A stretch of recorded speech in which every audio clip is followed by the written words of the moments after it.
خانم هل تورنینگ اشمیت، نخست وزیر دانمارک 2011-2015.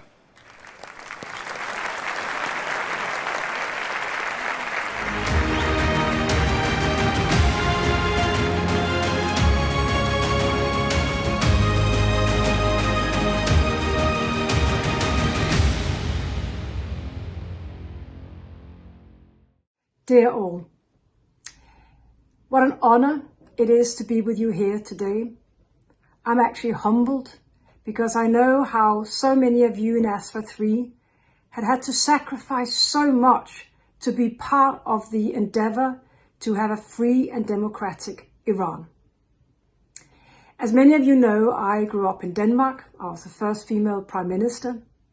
I grew up without violence, and I grew up without any religious leaders telling me how to live my life.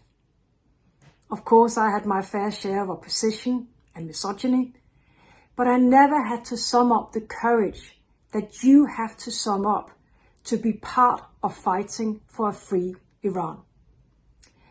So perhaps I'm mostly here to tell you how you should inspire the rest of the world, and how your fight for democracy and human rights will not only change Iran here and now, but will change Iran for the future, and will of course change Iran's standing in the world.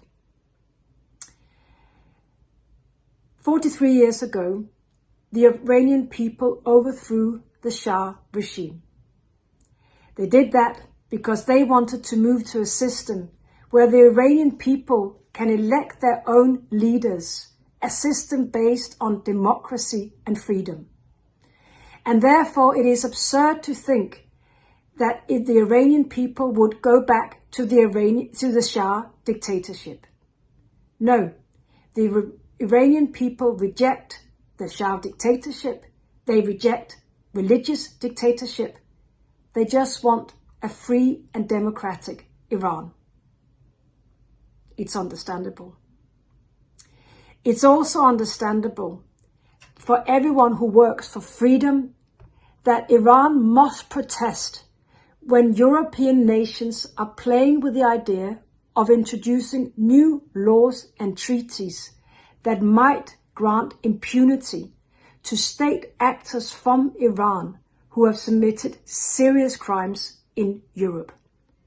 I understand that you are truly worried about this, and I stand behind you in wanting to protest against such treaties. I listened to the debate in Europe and the US, and I'm not sure how familiar people in this part of the world is with the Iranian opposition.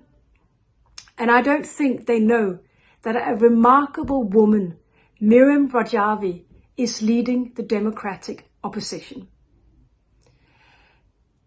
And I'm not sure that people understand that there is actually a very comprehensive 10-point plan for a more democratic Iran. And I urge everyone who is a Democrat to endorse and support that plan. It is truly impressive. What you're showing us is that the democratic movement to have a freer Iran is a very diverse group of people, and that women play an important part in that endeavor. You're showing us that female power is enormous, and that is why misogynist leaders across Europe and across the world get so nervous about female empowerment and female agency. And that's why dictators go out of their way to bring women down before they even get started. There's no doubt that Iranian girls and women have been the prime victims of the misogynist ruling in Iran.